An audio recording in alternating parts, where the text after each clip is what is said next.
I'm going to say is all protocols observed, and I greet you with the universal greeting of peace, blessings. Assalamu alaikum wa rahmatullahi wa barakatuh, and good evening to you.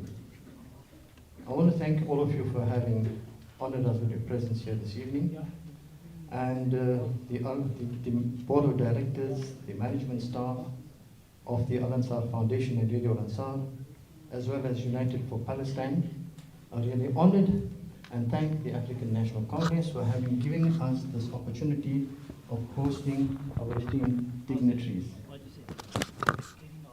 We're going to start off tonight's function, if I can call it, with a dua, thanking the Almighty for having blessed us with this occasion, and also praying for peace. I'm going to call upon Maulana Bilal Jakura to recite for us, Maulana. Okay, I think Maulana's gone for Salah, so Imran, you told me that so you're going to have to take that place, unfortunately. Okay, I'm going to call upon our Honorable Member of Parliament, Imran Subrati, to recite for us, please.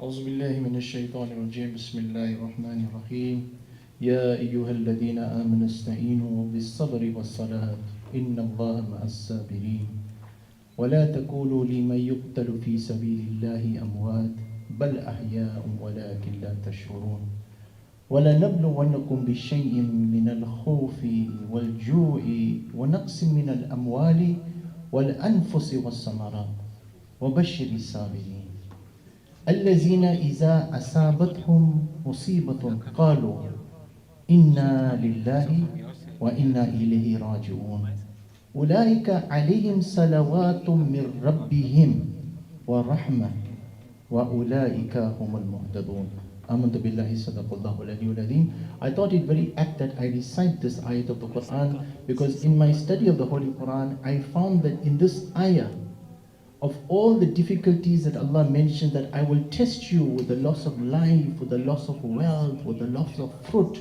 Allah mentioned various, each and every losses of these are being experienced by the Palestinians today. And then Allah Ta'ala concludes, and Allah Ta'ala says, upon them, أُولَٰئِكَ عَلَيْهِمْ صَلَوَاتٌ مِّن رَبِّهِمْ وَرَحْمَةٌ وَأُولَٰئِكَ, and upon them is Allah's mercy and Allah's rahmah, and those are the ones that are rightly guided. Jazakallah, thank you so much.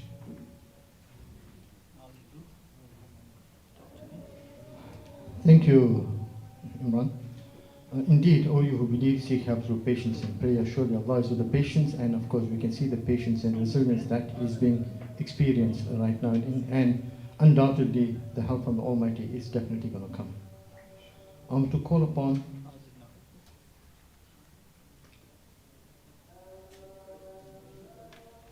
we'll just wait for the Azan to finish.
guests.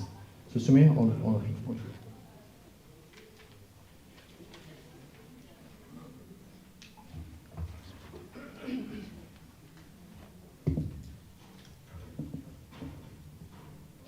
Assalamu alaikum. Good evening, Sani Bonani. I'm greeting you in peace. It is truly an honor and a privilege to have with us today our esteemed leaders. You know, these leaders are from all over. You know, I'd like to acknowledge our ANC leadership, CD Comrade Mike Mabuya, our former mayor, Fauzia Piu, and not forgetting so many other leaders who are here. Our brother Imran Subrati, the MP, and also the General Secretary for United for Palestine, the President Abdul Balodia. We also have the CEO, Mr. Yunus Sakur of Al Ansar. We have our station manager. I'm stealing his thunder now. Faisal Suleiman, and we also would like to thank our Palestinian delegation who are seated in front of us. We have leadership coming from all different walks of life, coming from all different countries, backgrounds, but we all of us are united together for the same cause and for the exact same thing, wanting. As we gather this evening, our hearts are heavy with pain of the genocide taking place in Gaza. As South Africans, we are deeply hurt, and you know, we are not hurt all over. And as leaders, we are deeply concerned. Innocent children are dying. You know, for lots of us, we are now immune to the videos, to the pictures. When you think about it, when almost 2 years ago, when we were getting pictures, videos of deceased bodies, decapitated bodies, we were actually fighting in our chat groups. How can you post something like this? But now, we all of us, harsh reality, have gotten so immune to seeing this that we say, what can we do? There's nothing we can do. It doesn't concern us. Oh, not again. But this is totally inhumane and wrong. You know, there's mothers, fathers, families being killed. Families are left without food and children are dying of malnutrition. You know, there was a video going around. If you saw a picture of a small little child, you would have thought it's a puppet. You would have thought it's like a stuffed little doll where the tummy is swollen and navy blue and where the eyes are bulging out. You know, this is really, really sad state of what the world is going through. Even when aid reaches those in need, many are tragically shot in cold blood. And there's nothing we can do but make dua and try our little best. This is why our collaboration as South Africans is so important. Our beloved Tata Nelson Mandela reminded us that we are not truly free until Palestine are free. We have comrades, South African comrades, we have leadership sitting here. And you know, this is something so touching, so to us South Africans, because we are only free when Palestine is free. Tonight we are here to create awareness, unite, and to collaborate on how we can play our part in ending this genocide. You know, some may think that our efforts are small, but they are not. Every leader, every voice, and every action makes a difference, no matter how small it is.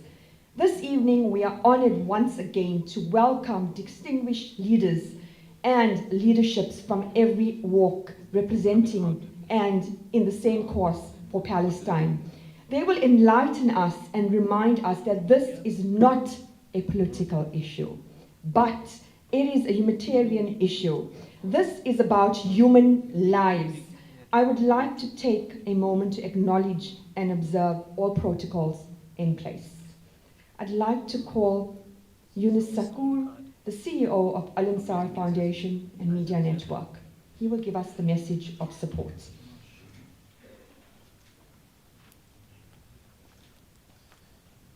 Assalamu alaikum wa rahmatullahi wa barakatuhu. Peace upon all of you. Peace and blessings upon our beloved Master Nabi alayhi salatu wasalam. Firstly, on behalf of the Al Ansar Foundation, I'd like to thank the delegation that's joining us this evening. Comrade Mike Mabuyakulu, he's the chair of the provincial task team of the ANC. There was a program he had this afternoon at the ANC offices, a very emotional session where members of the Palestinian delegation expressed the kind of genocide that's taking place in Palestine. I will quote in a small sort of verse of the Holy Quran, wherein Almighty Allah mentions that when the body encounters pain, whether it's in the foot or the head, the entire body feels the pain. Likewise, the atrocities and the difficulties and the challenges our Muslim brothers and sisters and children are encountering in Palestine indeed is a pain for the entire world, the human world, not only the Muslim community, because the atrocities and the genocide we hear about and see on video footage and on TV that's taking place, it's basically gross inhumanity to everyone in this world. So this delegation that's present this evening, we value them because they are part of the government of Palestine, and they will be expressing the situation out there. And as Sumaya Khan mentioned, that South Africa was part of the struggle to fight apartheid, and Mike will express that sometime in his speech, that we went through not necessarily similar difficulties, but challenges that we had to fight apartheid. And we know those that were involved in the pre-apartheid struggle in South Africa, what it meant to attain freedom. There's a lot of comrades present here this evening. And the various acts of legislation that was against humanity in South Africa, we kind of feel for our brothers and sisters in Palestine, because in the struggle for democracy in South Africa, our leaders pre-apartheid were locked up in Robben Island for a considerable period of time. Our former President Nelson Mandela, who was close with the leader of the PLO, Yasser Arafat, together with other leaders, and they fought for freedom through various forms for South Africa. So this is the reason why South Africa feels strongly about the atrocities and genocide that's taking place in Palestine. And the ANC has accepted this delegation with open arms to meet with our different organizations in South Africa to express themselves. So on behalf of the Al Ansar Foundation, I'd like to take this opportunity of expressing our full support against the genocide that's taking place for the freedom of our Palestinians. And as our brothers and sisters say, we will not lie down until Palestine is free. From an Islamic perspective, when oppression takes place, our Prophet ﷺ says that you could do one of three things. Either go on the ground and fight against oppression. As South Africans, we went to the ICJ through our government. We thank our government. And we took Israel to task, but we know what happened. There's a strong resistance from the pro-Israeli forces abroad, and many of them are complicit, including some of our Muslim countries.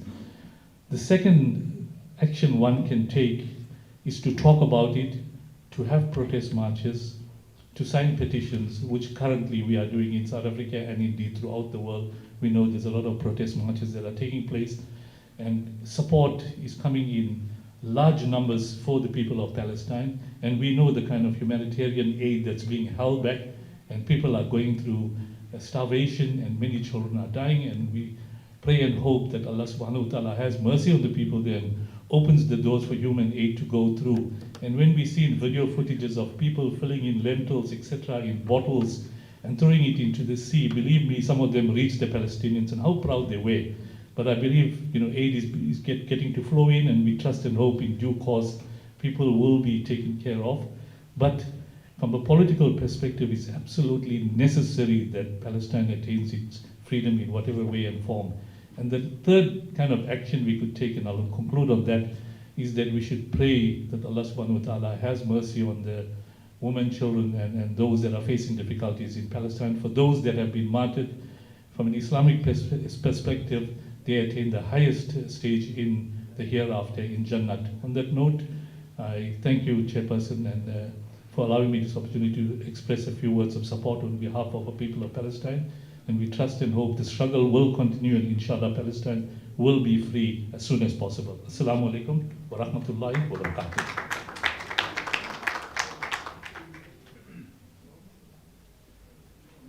Thank you, Yunus.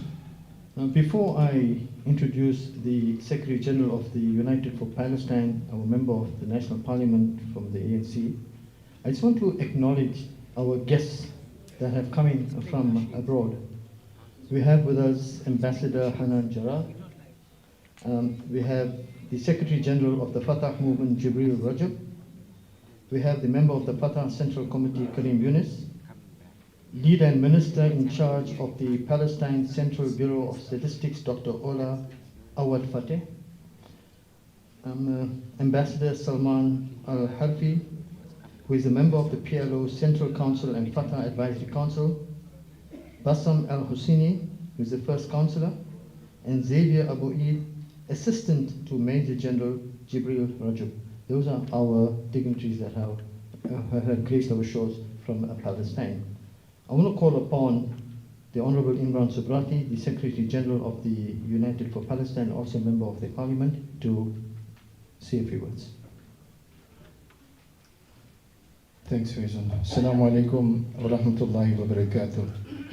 Let me acknowledge the presence of the leadership of the African National Congress, represented, the national leadership represented here by Comrade Fawzia Peer and former Deputy Mayor, Comrade Fawzia Peer, who is present with us. Let me acknowledge the presence of the African National Congress provincial leadership, led by its PTT coordinator, Comrade Mike Mbuyukulu, who is amongst us.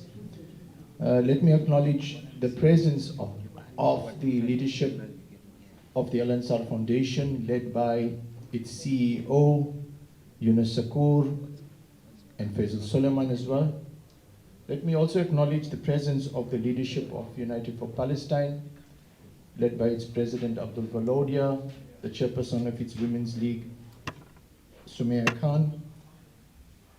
And let me also acknowledge the presence, finally, of let me, before I acknowledge the presence of our guests from Palestine, acknowledge the presence of the ambassador to South Africa from Palestine that is also amongst us here.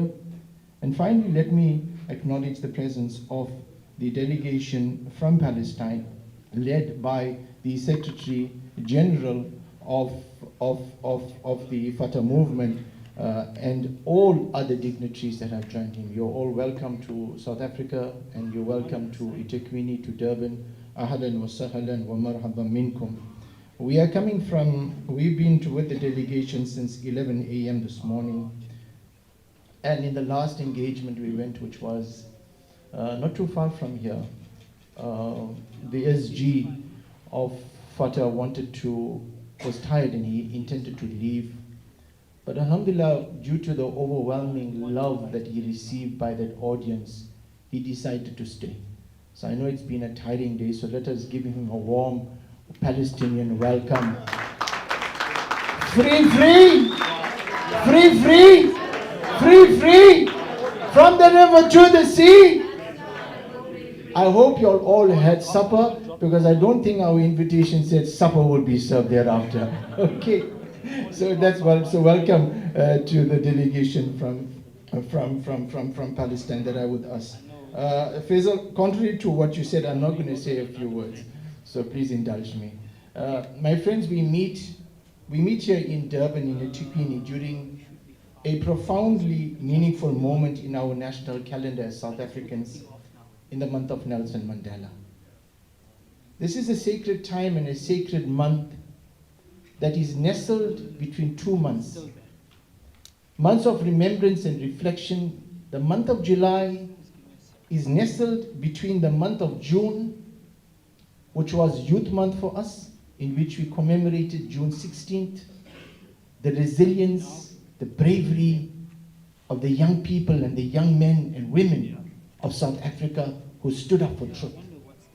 And it's also nestled between the month that is to come, the month of August, the month which we call the month of women. I should have acknowledged my wife as well who was here. Otherwise, I don't think I'll get supper this evening. So, and the women of South Africa, and indeed by extension, the women of the world who fought for their rights. So this month of Tata Madiba is nestled between these 2 months. These 2 commemorative months that reminds us of the courage and the vision of young people and women who have contributed to the long arc of liberation across this continent and indeed across the world. Utata Nelson Mandela famously reminded us, who we honor in this month, and who continues to stand as a moral compass for those who seek justice in our time, reminded us. In fact, his life was a beacon to the oppressed, and his words remain a source of guidance and clarity in this time of global silence. He famously said, and in his powerful words, which has been immortalized, when he said that we know too well that our freedom is incomplete without the freedom of the Palestinians. And let me just remind you, please, a pause and remind you the context when Utata Madiba said that. He said that in the annual Return to Palestine events that was commemorated, I think around about 2000 in that time, when South Africa, or prior to that, when South Africa had attained its freedom. Tata Madiba reminded us then, it doesn't behold us as South Africans. It would be amiss of us as South Africans that when we have attained our freedom, we should forget those who are still oppressed. And it was in that context that Utata Madiba, in remembering all other struggles, reminded us that we know too well that our freedom is incomplete without the freedom of the Palestinian people. Let us give Tata Madiba a round of applause. My dear friends, these were not poetic flourishes. They were hard truths drawn from a man who understood what is meant to be denied dignity, to be denied land, and to be denied a voice. If Madiba was alive today, seeing the agony in Gaza, the cries of starving children, the obliteration of neighborhoods, the destruction of churches, of mosques, of hospitals, of schools, of universities, of places of worship, the systemic denial of medical care, and the obliteration of entire neighborhoods, what would he say? My dear friends, I believe that Utata Madiba will urge us, and he will speak with urgency. He will call on us to be united, to rise above our indifferences, to stand shoulder to shoulder with the oppressed. Today, my friends, the people of Palestine face an unbearable reality. This is not a natural disaster. This is a man-made, calculated, deliberately engineered catastrophe. More than 61,200 Palestinians have been killed, including over 17,000 children. Every 10 minutes, a child is lost to violence in Palestine. Entire families are wiped out by airstrikes. My friends, the scale of suffering is staggering. And yet, the world continues to look away. But perhaps most grotesque is the use of starvation as a weapon of mass destruction. 32% of Gaza's children under the age of 2 are suffering from acute malnutrition, according to the World Health Organization.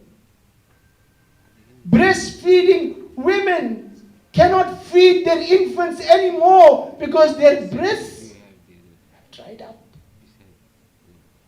This is not because of a scarcity of food. It is a product of a siege. It is the result of a product of a policy of punishment. Food convoys are blocked. Aid workers are targeted. Food is used as traps to maim and kill. Bakeries and farms are bombed. Starvation is being used deliberately to break the will of a people. My dear friends, and yet, the will of the Palestinians remain unbroken. Despite unspeakable suffering, Palestinians are not divided. They remain united in their dignity, in their resilience, in their resistance, and in the demand for justice. From Gaza to West Bank, from the refugee camps of Lebanon to the streets of Nablus and Ramallah, the message is one, and it's clear. We will not surrender our right to live in freedom. We will not leave Palestine. My friends, their unity must be our strength. And that unity of theirs must be matched by our collective and informed and increased solidarity for the Palestinian people. We in South Africa, no struggle, certainly not of the kind of the Palestinian. We know the pain of families being separated. We know the humiliation of the dumpas and checkpoints. We know the suffering of collective punishment and Bantustans and the loneliness of comrades who serve in exile. But my friends, we also know what it is meant to be carried by solidarity. We know what it is meant to be carried by solidarity of the world, to be lifted by voices far beyond our shores. That is why we must collectively salute the action of the South African government, led by the African National Congress in the 6th administration, for taking the Zionist state of Israel to the International Court of Justice.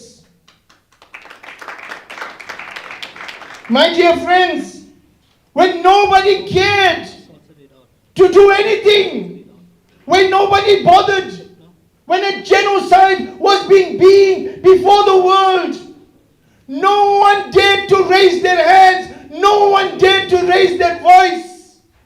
But our beloved country had the gall, had the guts, and had the courage, and stand up and say that we will never will we allow this to occur on our guard, because we have been trained by Tata Madiba and his type.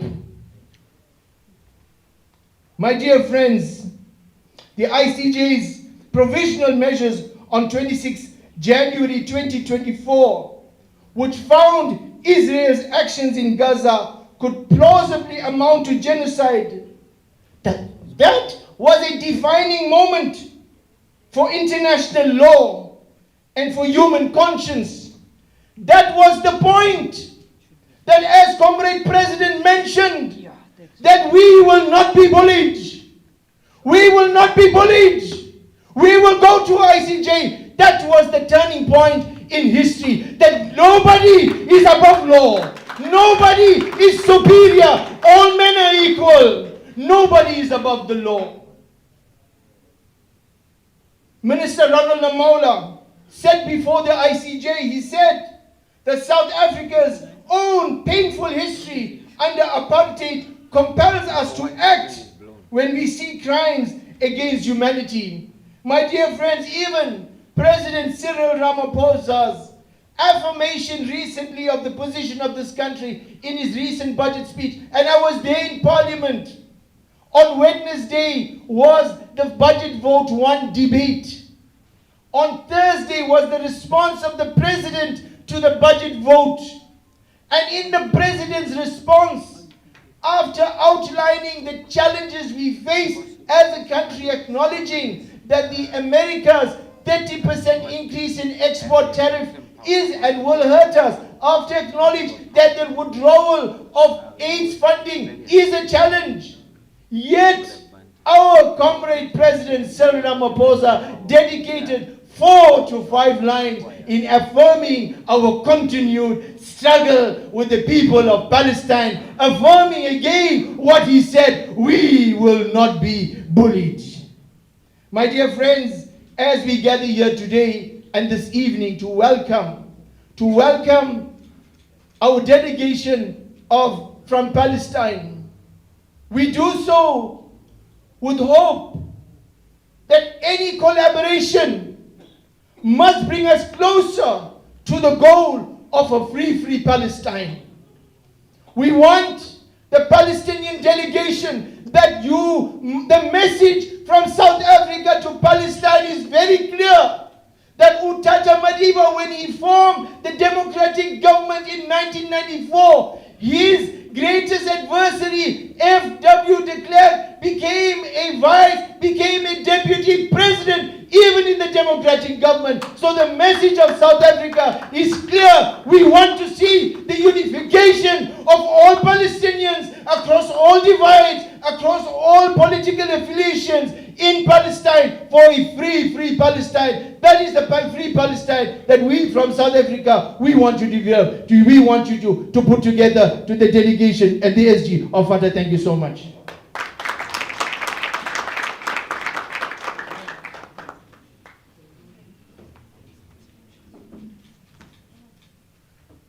You know, listening to our MP, Brother Imran Subrati, we realize, as he mentioned, we continue in our daily lives. You know, something on a personal level.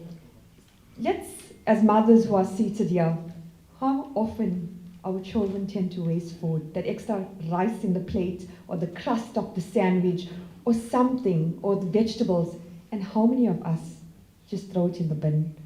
We don't even give it to the helper. And, you know, it makes you think, stuff what we take for granted. The children are starving, everyone, and that is what we don't really think about. You know, I'm guilty of this. We are so involved in our own lives. We are so involved for status, position, being there, having that, but we tend to forget about, I wouldn't say brothers and sisters in Islam, I will say human beings, humanity, our brothers and sisters around the world. You know, we always say the globe is so big. We all want peace. We all want to strive for what is right and what is good. It's impossible, but it is possible. It might not happen tomorrow, it might not happen next month or next year, but inshallah it will happen. That's with our dedication, determination, and our du'as. I'd like to call upon our leadership, our ex-NEC, our national leadership, a member from Parliament from our ruling party, Brother Comrade Mike Mabuya.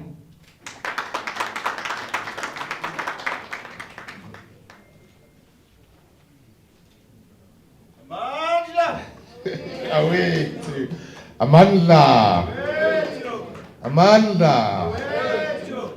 Well, thank you very much, Program Director. Let me take this opportunity, first and foremost, to appreciate this opportunity from the leadership of the African National Congress in this program.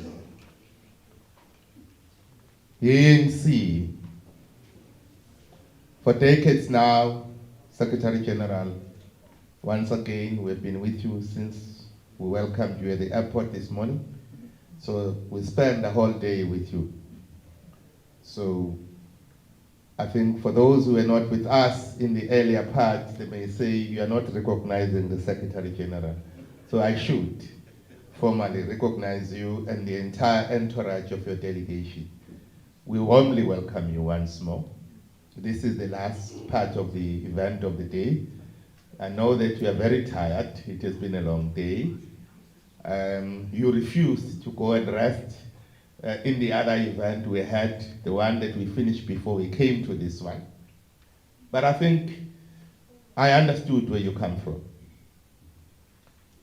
For the benefit of yourself, ladies and gentlemen, we also want to appreciate the relationship that we have with all of the solidarity movements that works with the African National Congress in the pursuit for the genuine struggle for the people of Palestine. And to you, Abdul, Valodia, and Imraj Suprati, and many others that are participants in this cause, we value your contribution. The senior leader of the ANC in our midst here, who is a member of the National Executive Committee of the African National Congress, the former Deputy Mayor, Fawza Pierre. Ma'am, we welcome you. This is home away from home for you, but you are a national leader. And when you are in our midst, we get very excited that someone who sits in the National Executive Committee of the ANC also sits with us, because you are able to take back to that National Executive Committee the voices of the majority, the voices of the silent individuals in our society. For ourselves here as the ANC, we want to say first and foremost, we are enjoined by our commitment to freedom, our commitment to have a better world, a world where we all live in a peaceful environment side by side, a world that gives young children an opportunity for the future, a world that gives women hope and security, but a world that actually ensures that no nation and no nation can ever use its own strength to devour other nations, and that we must live side by side and in peaceful conditions. Therefore, every nation has a right to coexist. And that is the message first and foremost that we carry as we welcome you in this event this evening. As the African National Congress, we stand for a greater cause, a cause for all humanity. And that is why our leaders, in the likes of Nelson Mandela, and to now our present leadership led by Comrade President Cyril Ramaphosa, they did not hesitate to take a stand. They took a stand when the world was teetering. They took a stand when we knew what was the unintended consequences of our action. When we took a stand against the pernicious system of apartheid in Israel, where the people of Palestine are treated as the pariah in their own state, in their own land. We couldn't watch and do nothing. We needed to take a stand. We stand firmly opposed to the injustice wherever it occurs, and in this particular instance, we stand together with the people of Palestine. We stand in solidarity with those who are suffering, wherever they are. We regard it as our responsibility as the global citizens that when any one of us is afflicted by one or many, when one of us is threatened by the state, we need to stand up and to protect and defend them. We find the atrocities and the genocide that is taking place in Palestine to be abhorrent to the extreme. And we do not mince our words that it is genocide that is happening in Palestine. And therefore, we stand against it. As the ANC, we are promoting and supporting the people of Palestine. And it is a well-known fact that the ANC has historical ties with the Fatah movement and the Palestinian Liberation Organization. Those ties are ties that we value as the ANC. But we support all the people of Palestine. We support the struggle for the people of Palestine to earn their freedom, because we think they deserve to be the return of their land. When they were forcefully removed out of their land in 1948, many had hoped they would be able to go back to their forefathers' land. They deserve to have a piece of what belongs to them. And we therefore owe to support their struggle until the attainment of their own state, of their own nationhood, and of their own citizenship, like every nation that can be proud of itself. The people of Palestine deserve this. We know it better. Having been brutalized by the apartheid system, we know it very better that the importance of dignity, the importance of knowing that you are part of your own country, you are a full citizen. You can't have the blockade that the Israeli government is doing every now and again. We think we need to pursue this cause of struggle in support of the people of Palestine. We therefore stand with the people of Palestine. When we took the decision to take them to the International Court of Justice, we knew what was going to follow. That the friends of the Israeli apartheid state would isolate us, and indeed that is what is now taking place. We do not fear, because we stand for the right cause. Yes, we will suffer, but we are prepared to suffer, because others did suffer in order for us to get our freedom. This is now our turn to take a firm stand, even when the consequences of that stand are very dire. We now know, as we speak, that in the Congress in the US, and soon they will go to the Senate, they are likely to actually isolate South Africa. We're already hearing them and their voices. But we stand tall as a nation that is proud of its own freedom. When Tata Madiba said, our friends is our friends, your enemies cannot be our enemies. And we have no enemies with the people of Palestine. We only have friendship with them. And we shall stand with them at all times. And therefore we say to you, Secretary General, as you go back home, go back with this message, that indeed you do have a nation that is not unwavering in your support for your cause.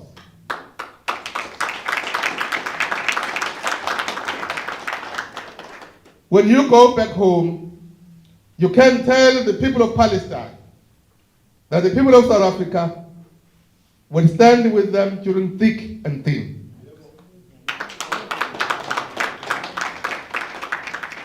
When you go back home, you can pass a message that all what we are wishing amongst all Palestinians, ours is a message of goodwill.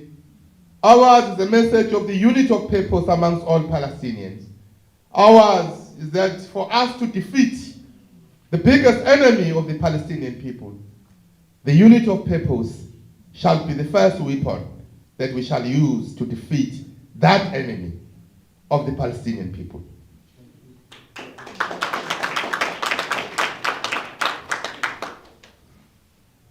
And we want therefore to end by this message, Secretary General, and to the entire entourage of your delegation. The friendship you have in the southern tip of the African continent is a friendship that is not born out of political expediency. It is a friendship that has been born out of waging similar struggles. Your struggle is our struggle, and we therefore stand together with you at all times until you are free.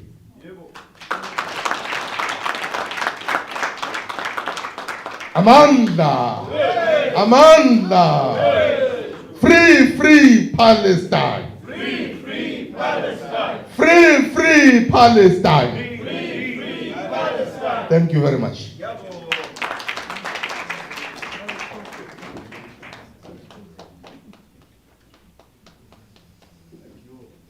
Thank you, Comrade Mike of Mawikuru.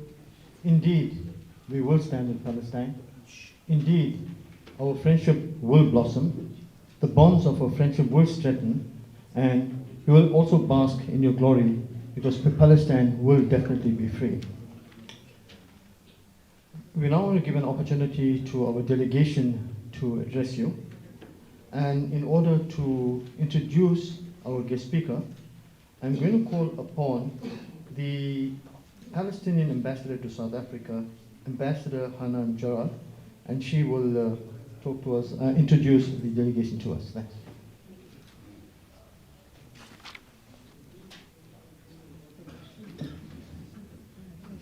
Assalamu alaikum wa rahmatullahi wa barakatuh. Good evening, brothers and sisters, family and friends. Yes, family and friends here in South Africa. To be honest, as a Palestinian ambassador to South Africa, I feel always that I'm home away from home. But especially in these dark times, in these times of genocide, in this time of starvation, I feel more privileged to serve Palestine from South Africa, a country that its people, its political parties, its government, its president, everyone has so much respect for human rights and for humanity, for us Palestinians as human beings. My friends and family, it is beyond heartbreaking to witness your people hungry, to witness the Palestinians going through an engineered starvation, engineered by the apartheid Israeli regime, with the objective of exterminating the Palestinian people, with the objective of terminating us. Definitely this will not happen, but it affects us. And believe me, it is beyond heartbreaking to see the kids starving and dying on hourly basis while you don't have nothing to offer them but to stand in different platforms and to talk and to raise awareness and to encourage people just to look on a genocide that is live mainstreamed on our social media platform and on our palm of our hands, on our tablets and mobiles. Believe me, the feeling of helplessness and the sense of powerlessness is devastating. Still, we are here, standing tall in dignity as we always been, bringing our delegations from Palestine, touring all over the world to raise the voice of Palestinians. When the Israeli entity was established, they say that the older will die and the younger will forget. And we are here after 77 years of Israeli occupation of our homeland, of Israeli apartheid regime, standing tall, talking, touring the world, using our diplomatic channels, using our legal channels, hand in hand, shoulder and shoulder with friends like you, like South Africans, in international platforms, taking Israel, the apartheid regime, the occupying power, to the ICJ, to the ICC, to the Security Council, to the UN General Assembly, to Human Rights Council. Yes, we are still there, supported by you, by the peace-loving nations, and by the Global South, which is turning to become more and more involved in politics now, with the support of South Africa, who hosted the BRICS 2 years ago, and for the first time, the expansion of the BRICS to include politics started from here, from this land, the land of Madiba. You are the champions of human rights. As Palestinians, we cannot be thankful for a country as much as we should to South Africa.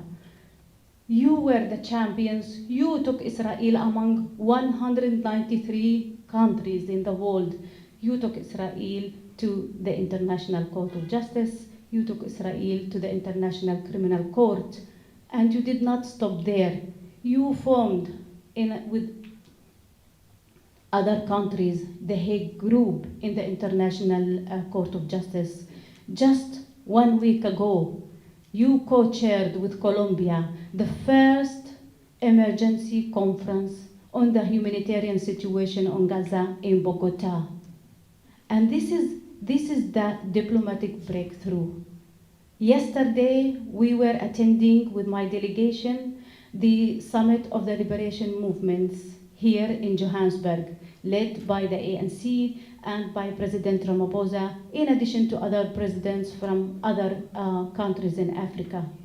And again, President Ramaphosa reaffirmed the unwavering support of South Africans for Palestine, reaffirmed the continuation of leading the case in the International Court of Justice. We don't need more than this. You are a role model among the nations. We salute you, and we hope that this will continue and will encourage many other nations to follow. Thank you so much for your unwavering support for us. And in this regard, I will not talk more, as this is not my first time here and definitely will not be the last. I always tour South Africa for the issue that we were talking about, to raise awareness about what's going on in Palestine. Yet, in this particular platform, we will give the chance to our delegation who are coming from Palestine and who were experiencing first-hand occupation practices and procedures among them. And as Comrade was mentioning that we are in the month of Madiba, I would love to introduce one of our freedom fighters here, Mr. Karim Younes, who is considered the Madiba of Palestine, who spent 40 years in Israeli prisons. 40 years. We salute him.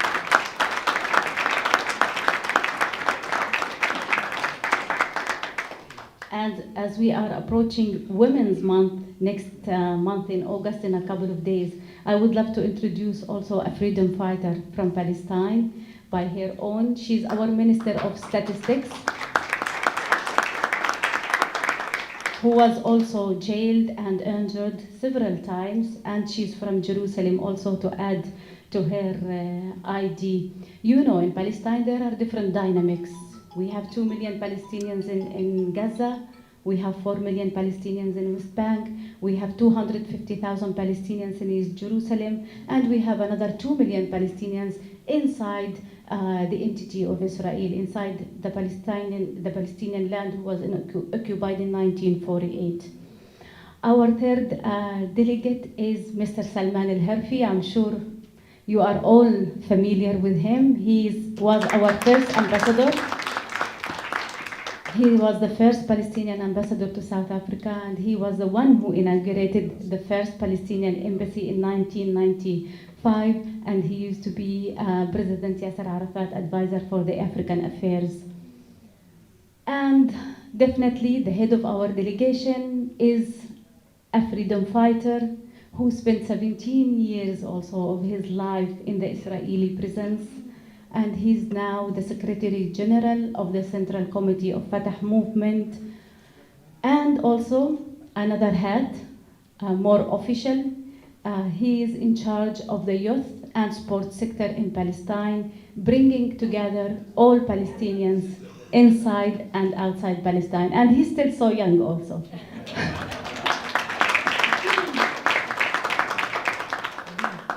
I would leave the Secretary General for the last to give us a briefing, and I would start with I would say the flower of our delegation, Her Excellency Comrade Aoul Awad. Thank you.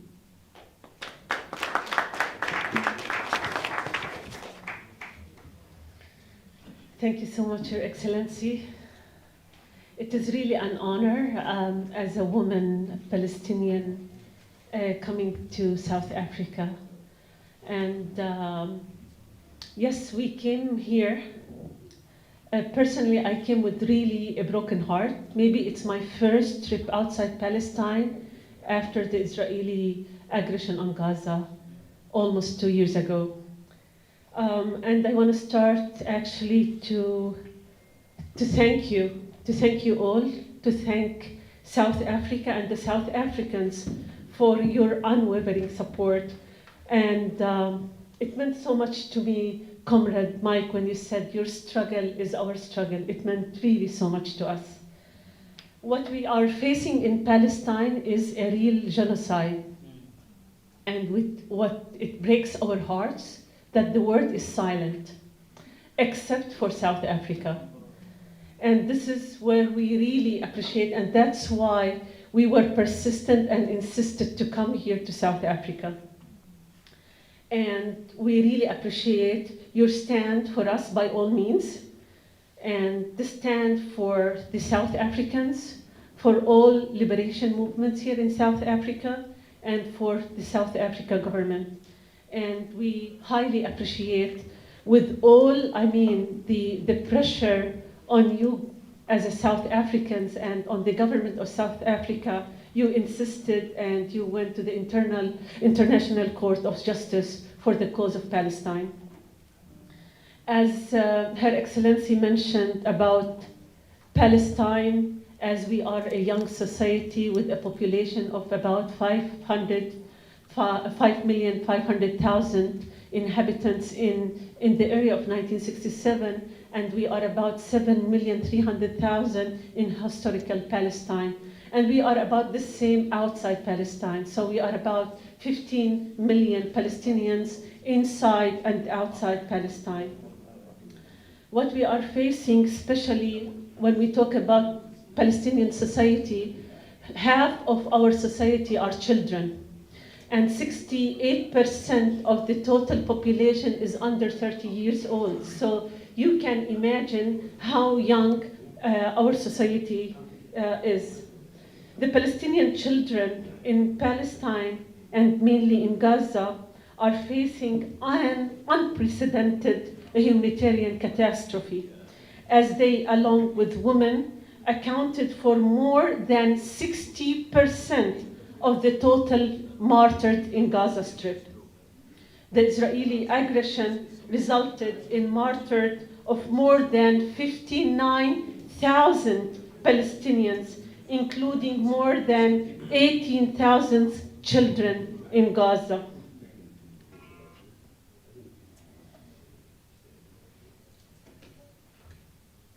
Thank you.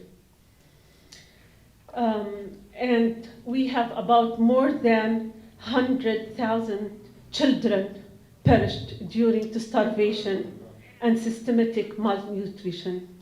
Additionally, we have more than 113,000 people were injured. 69% of them were women and children. So more than half of the injured people were women and children. So the target were actually our children and our women. While more than 11,000 citizens now, more than 11,000 are still missing under the rubble. It's really hard to continue. In the West Bank, it's not also easy.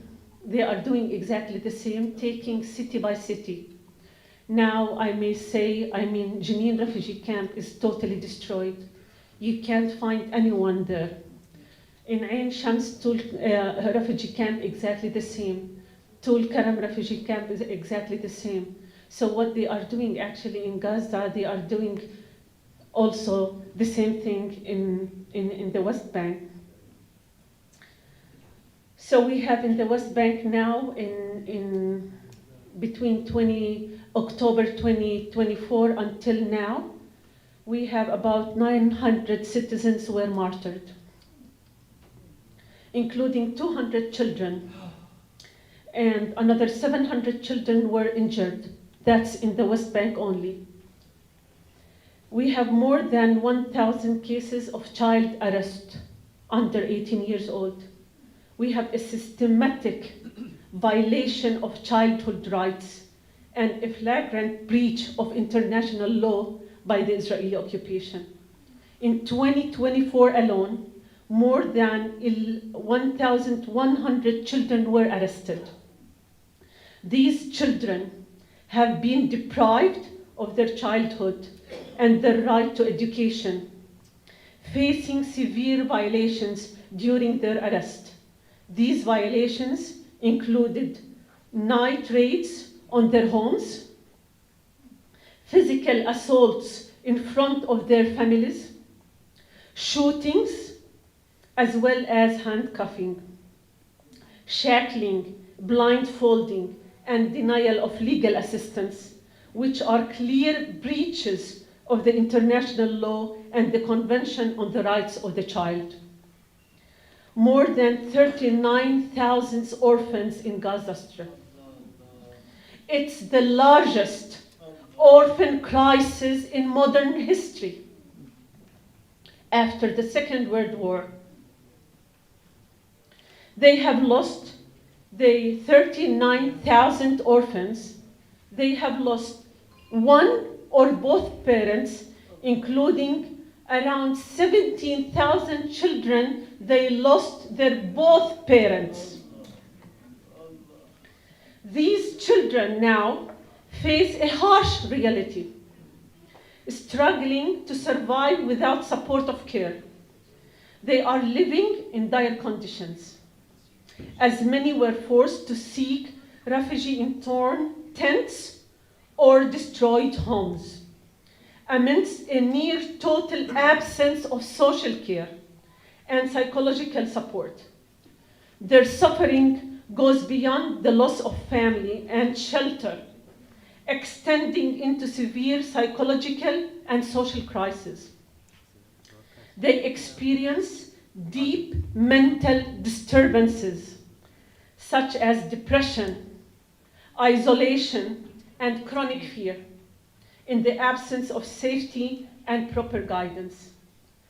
Children of Gaza Strip, amid bombardment and the collapse of healthcare, we have 15 children are injured on daily basis in Gaza with permanent disabilities. I'm talking about the children who are injured with permanent disabilities. They are about 15 children on daily basis, due to the use of international banned explosive weapons, with the silent of the word, bringing the total number of injuries to more than 7,000 children, hundreds who lost their limbs, sight, or hearing. These children face a double disaster due to physical and psychological disabilities, in addition to collapse of the healthcare system caused by the destruction of hospitals and the blocking of medical supplies and prosthetics. In addition, around more than 8,000 newborn children are trapped in life-threatening conditions due to a lack of medical care, with remaining hospitals operating at very limited capacity, putting the lives of children at risk. With the shortage of incubators, ventilators, and essential medications, the health conditions deteriorated, increasing the likelihood of their deaths. Polio disease returns to Gaza Strip for the first time after 25 years due to a decrease in vaccination. Famine and malnutrition threaten the lives now of children in Gaza. We have right now, 60,000 cases of severe malnutrition for children. WHO report revealed that approximately 1,950,000 100,000 people across Gaza Strip are expected to experience high levels of acute food insecurity classified with phase 3 or higher, which means crisis or worse. Additionally, around 16,500 pregnant women and lactating women will need treatment due to acute malnutrition, which has a significant impact on their health and the health of their children. This could lead also to serious complications during pregnancy and childbirth. The Palestinian community places a strong emphasis on education. Education is part of our culture, is part of our values. Despite facing significant challenges due to Israeli occupation on the displacement and limited resources, education is highly valued to us as Palestinians as means of empowerment, resilience, and preserving cultural identity, where literacy rates in Palestine are among the lowest in the region and worldwide. In Palestine, we place a very high emphasis on higher education. We have 50 higher education institutions serving mostly female students. The ongoing Israeli aggression on Gaza has severely damaged Gaza education system, with 150 schools and 60 university buildings completely destroyed. Tragically, more than 16,000 school students and more than 1,200 higher education students have been martyred since October 2023, underscoring the profound humanitarian and educational crisis in the region. This deliberate destruction of schools and universities reflects Israel's broader policy of academic suppression, a tool of colonial control aimed at erasing Palestinian identity and resilience. So our messages to you, we came to convey this message first, our appreciation for your solidarity to Palestine and to us as Palestinians, and we don't lose hope as long as we see your solidarity to Palestine and to us. Thank you very much.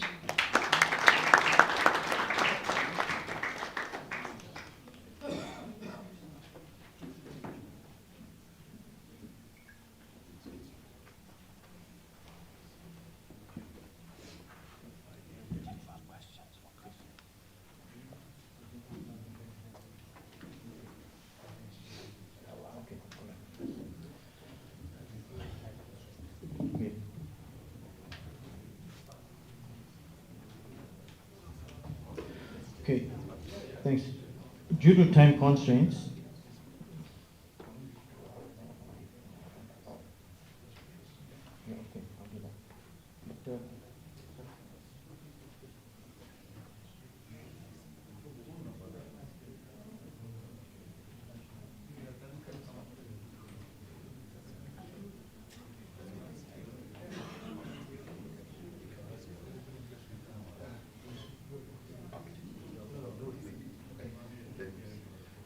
Thank you very much. What we were saying, so that we would actually be able, ladies and gentlemen, ensure that everybody is participating, but also move towards an end, because we are going to give the SG to comment and then close. Ours was that if we have got at least 3 people who want to make comments, so that we don't all come here and nobody has made any comment. It may be a question, it may be a comment, at least about 3 people. Then thereafter, the SG will respond to those comments and make whatever contribution he makes. Then we will conclude and then go for dinner, whatever is available that we can partake in. So we wanted to propose that so that everybody then understands, just at least up to 3. If there is none, then we will proceed. perfect. So can I take your first question? Okay, please, do you come to the front? Organize the mic. Okay.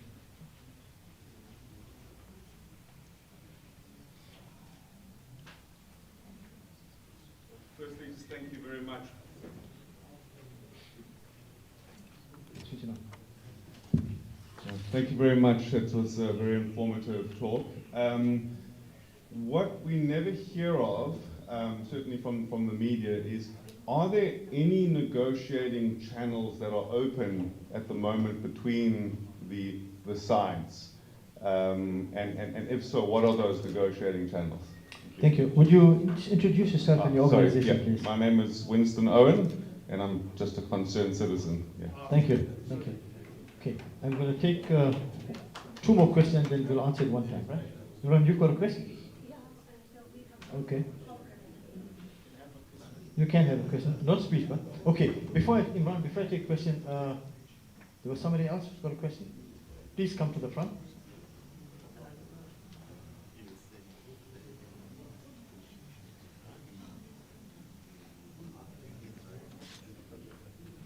Introduce yourself and your organization, please.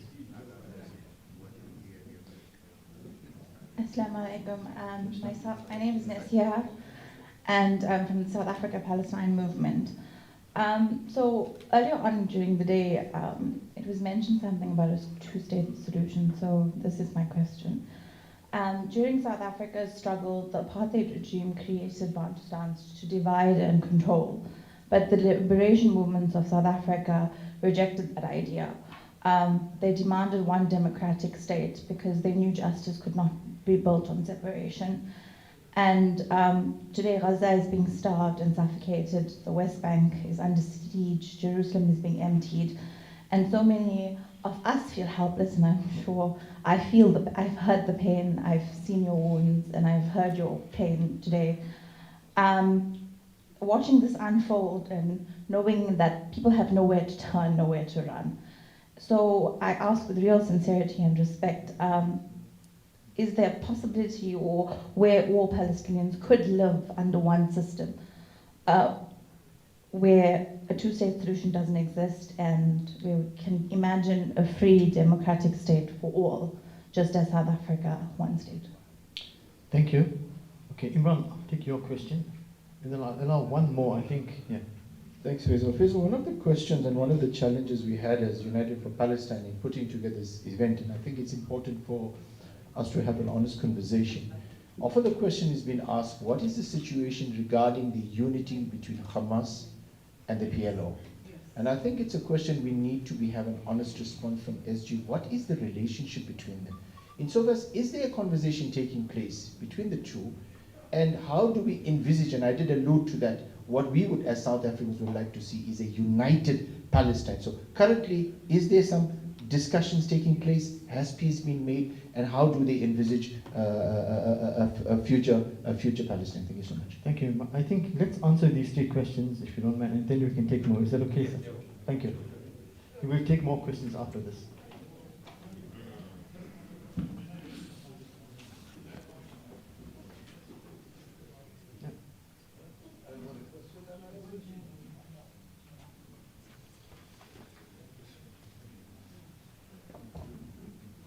بسم الله الرحمن الرحيم السلام عليكم ورحمة الله وبركاته. Thanks to Ansar Foundation for hosting and preparing this meeting. The fact that I had 3 questions, I understood 2, but the third I did not understand. The one-state solution, he who raised the issue means with Israelis and so, or what? Yes, with Israel. Huh? Instead of 2 separate states, like a Palestinian state and an Israeli state. What's the question? The question is whether I know you mentioned earlier a 2-state solution, and we know 1967 and the UN and all of these organizations allude to a 2-state solution, so a Palestinian state and an Israeli state. But at this point where we've now obviously watched unprecedented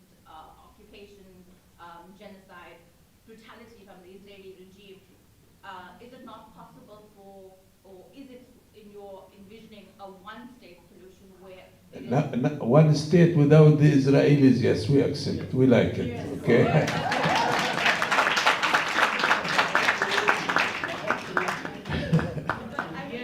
Okay. As an example, as South Africa did. Okay, please don't compare anyone with those fascist neo-Nazism. Believe me, I don't think that there is any precedent in the history of mankind with those stupid and the crazy and fascist. You cannot imagine. For them, the good Arab is the dead one. This is their, please, I hope that what happened during the last 20 months, which put them exactly as they are, because the issue of genocide, atrocities, killing, what they are doing in Gaza now, is everybody all over the world watching and following. Believe me, this is a systematic policy since 48. In 48, they occupied 70%, with the British of UK, with the support of the Europe, who wanted, they were suffering inferiority complex because of what happened, as the Palestinians were scapegoat. And they established Israel through terror and terrorism and terrorizing people. Tens of thousands were killed, 520 cities, villages were destroyed, 1 million were deported all over the world. And the target then was that the evaporation of the Palestinians, the integration of the Palestinians among the Arabs or others was the goal. Believe me, the serious and real enemy for the Israelis is one word: Palestine. Palestine, and to say I am Palestinian, أنا فلسطيني. Say whatever you want. Call yourself as you like. But don't say Palestine or I am Palestinian. This is the code for the real and serious project for the Zionist movement.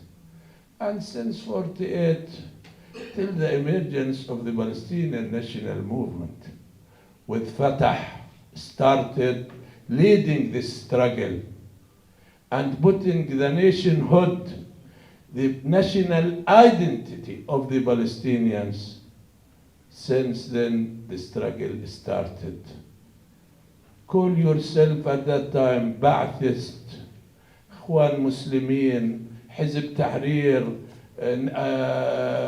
Communist, Jordanian, Syrian, but not Palestinian. Even for those who stayed in Israel that time, they were about 150,000, and now they are 1.8 million. They call them Arabs, the Arabs of Israel. And we, who were in the West Bank, became part of the Jordanian Hashemite kingdom, with all my respect to them, and no one asked us. And the rest were in Gaza, in Lebanon, in Syria, in refugee camps.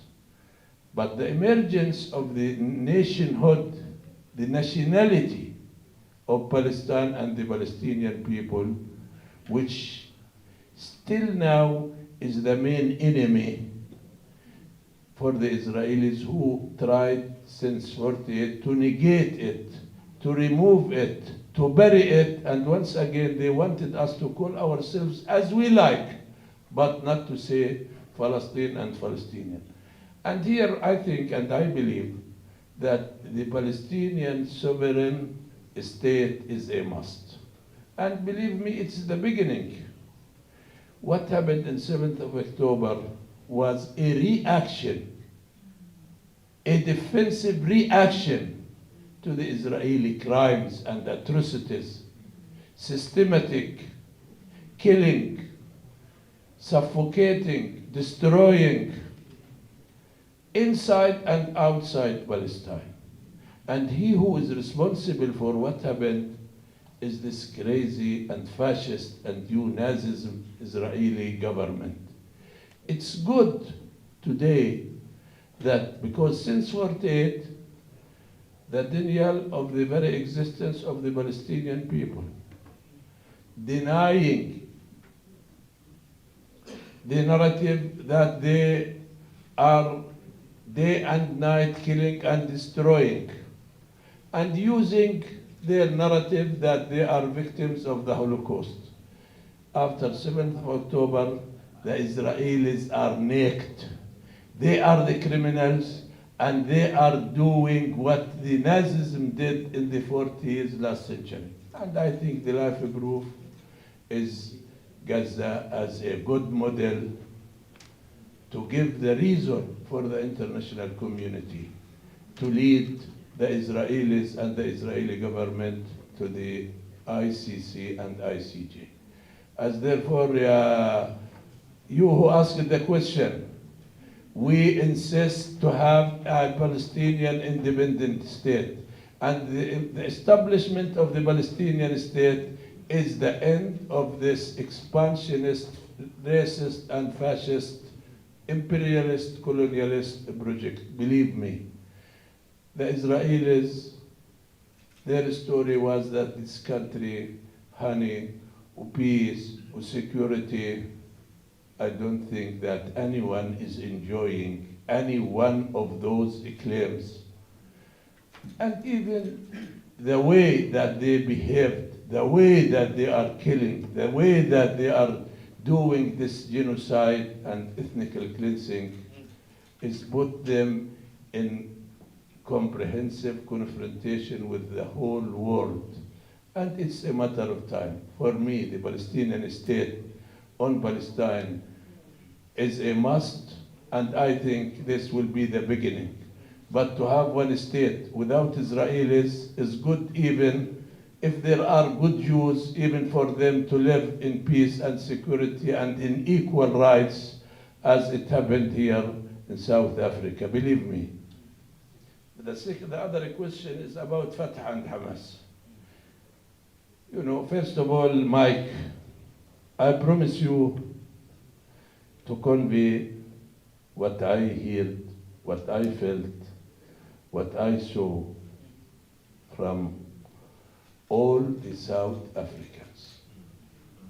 Maybe this is not the first time for me to come, but wherever we go, we feel that Palestine and the Palestinian people is a domestic, is a internal South African issue for all Africans. Not only on South Africa, but the message of he who asked, or also our big chief, Mike, and your president yesterday also whispered in my ear, Jibril, please end the split. Please unite the Palestinian people.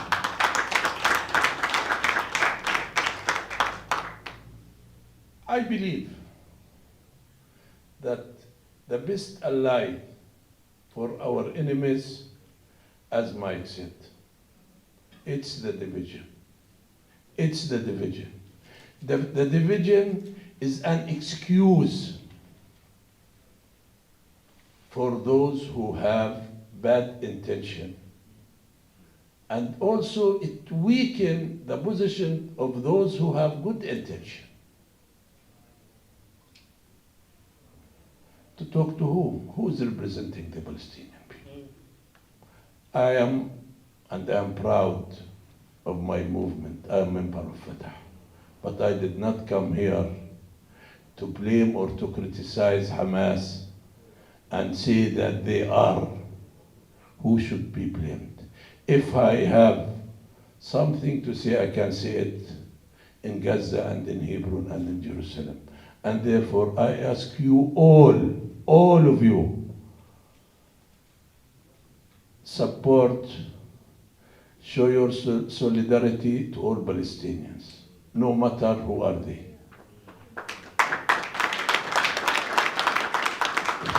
He who have good relations with Hamas, urge them, convince them.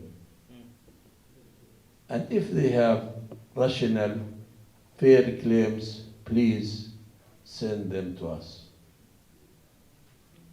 Push them to come. And the same with us, with Fatah. What I think, that after I think Dr. Ola presented 100% plus minus to the statistics, to the numbers of the casualties, to the destruction. And I'm pretty sure all of you a war, if we are not united, after 10% of the people of Gaza either killed or injured or missing, it's a shame for all of us, including myself, as part of this political leadership. It's the time, and I believe that it's the time. But please, and I think the old ones of you do understand what I am going to say. The spoilers are many. Are many. At the regional level and on the global level. Some have their own security, economic, political interest. They don't want. They don't want. Maybe you don't know that it's a matter of time. The starvation will come to the West Bank because the financial support from many no more coming. Some, the excuse is that we should do reforms as if they are living in Platon Republic. Others don't want Fatah. Others don't want Hamas. But I think that those who are receiving either green light or instructions in order to pressure us, to great pressure on us, but we will not give up and we will not surrender. And we should go for national unity and national reconciliation. And here, you know, I am the Secretary General of the Central Committee of Fatah. And maybe some of you, I met some even coming from Gaza and from Palestine. And they know that 4 years ago, I could develop an agreement with a Palestinian patriot. He was one of the leaders of Hamas. His name is Saleh al-Aruri. And almost we had the agreement. And also because my experience, as I spent 17 years in Israeli jails, I know everybody, my experience, my background, I think the roadmap for the reconciliation and the national unity should start by low profile and even confidential meeting between Fatah and Hamas in order to develop,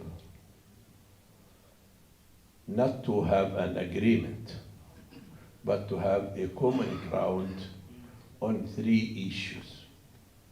The political one, which I think even the president of this country, who support us and who is paying and under pressure because of his policy,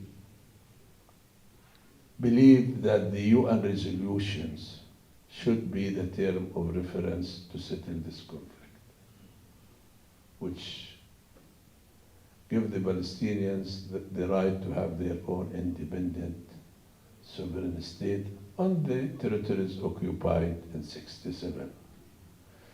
The second, we believe that with this drastic change all over the world to the benefit of our justice cause, having the comprehensive popular resistance as a strategic choice with our right to defend ourselves. If the settlers attack, if they come to our territories, we have the right to defend ourselves, including using weapons. The third issue or item that we should agree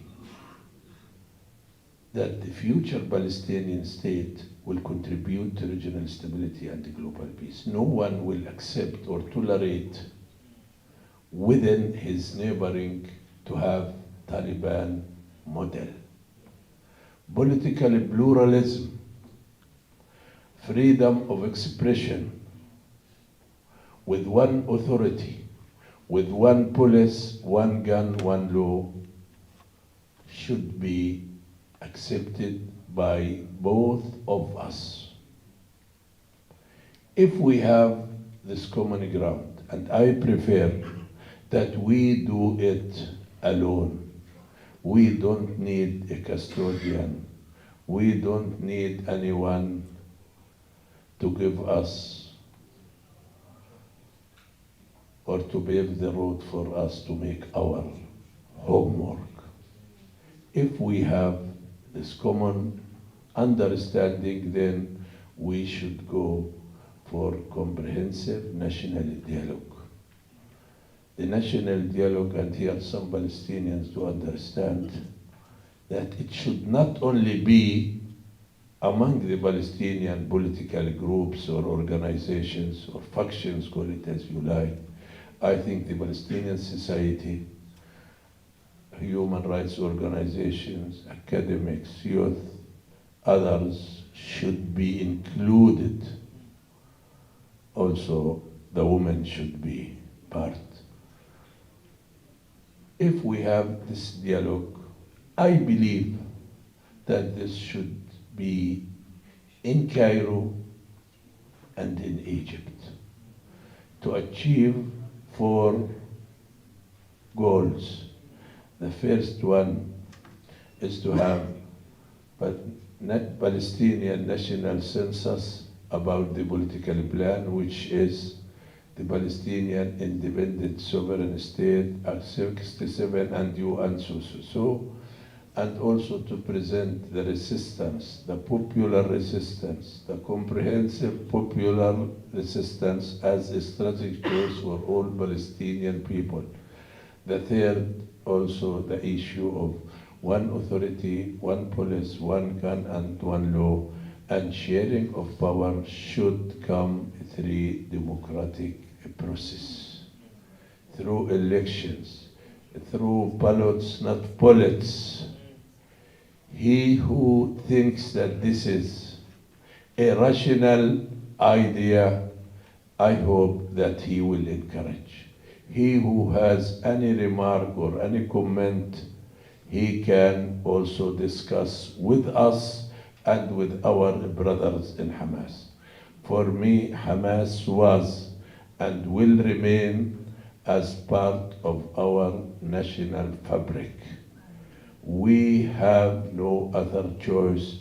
We have to meet each other on the middle of the road.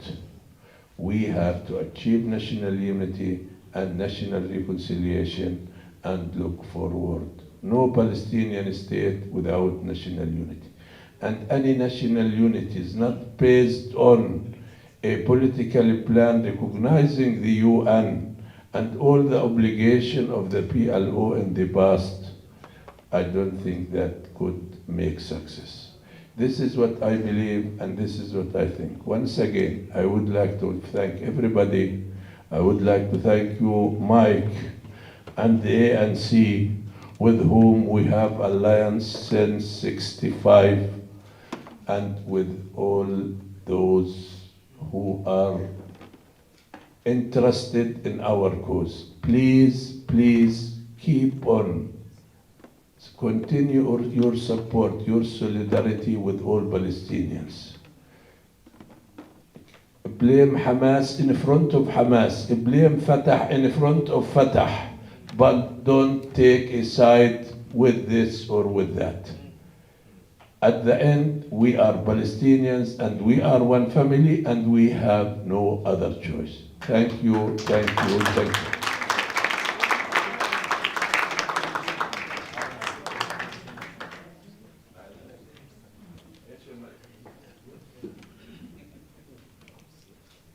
Thank you, Mr. Secretary General. I did say we'll be taking more questions, but unfortunately I think time's against us, and I'm sure that the Secretary General has covered almost everything, so I'm sure what's worrying you was covered. I'm going to call upon Sumaya Khan to move a vote of thanks, and I want to thank all of you as well. Thanks. Can I add one thing? I want to tell you one thing, and maybe you'll be surprised. I am from a family, we are 6 brothers. One of us passed away last year. 3 Fatah and 3 Hamas. Okay? 3 Fatah and 3 Hamas. And the 3 and me and my sister, we spent 56 years in Israeli jails. We did that for the sake of Palestine and for the sake of our people is freedom. And Fatah for me is a tool. It's a mean, and I think the same for my brothers and the rest of the people of Hamas and Fatah. And it should remain like that.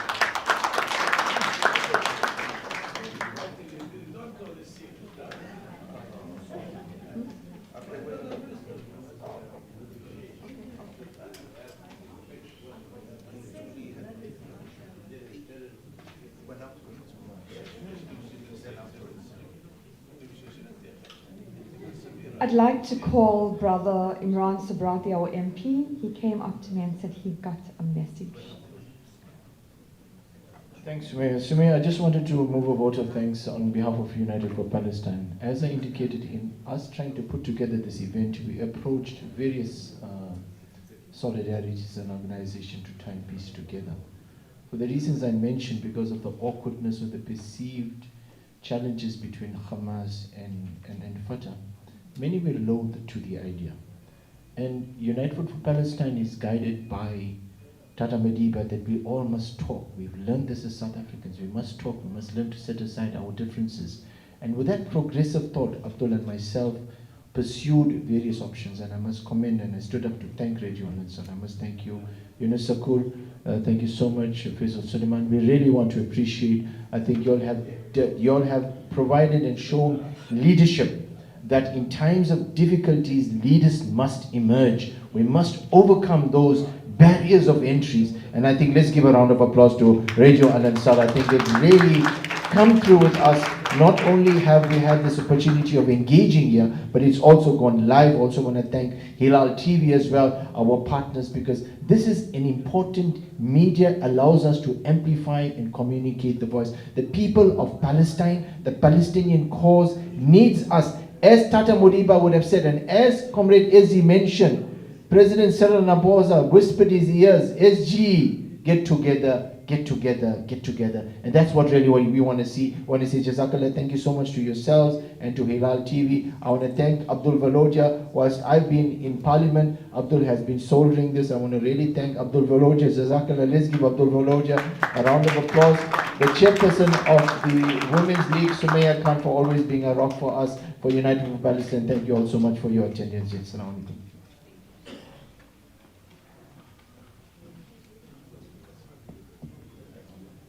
Our leaders and our guest speakers this evening have enlightened us, touched our hearts, and, opened our eyes to the reality of what's happening in Gaza. After tonight, I know that each one of us leaves here with a renewed sense of anger determination, and responsibility to bring change, to stand up, and to help our brothers and sisters in Palestine. The struggle continues, and so does the genocide. But we will not stop until Palestine is free. Free, free Palestine! Free, free Palestine! Free, free Palestine! Free, free Palestine! We stand in solidarity with our brothers, our comrades who have been serving tirelessly and making great sacrifices for the people of Gaza. I would like to acknowledge and sincerely thank all our guests who took the time this evening to be here with us. Your presence is really appreciated. A heartfelt thank you to the many that have worked hard to make this event a success. Special thanks go to United for Palestine, President Abdul Velodia, the General Secretary, Imran Subrati, the CEO of Radio Al Ansar, Yunus Sakur, the station manager, Brother Faisal Suleiman, and also our delegation, and not forgetting our leadership of the ruling party, our South African leaders who are here. That's Brother Comrade Mike Mabuya and our ambassador of the Palestinian delegation and everyone. From me, Sumaya Khan, I'd like to say Hamba Rashle.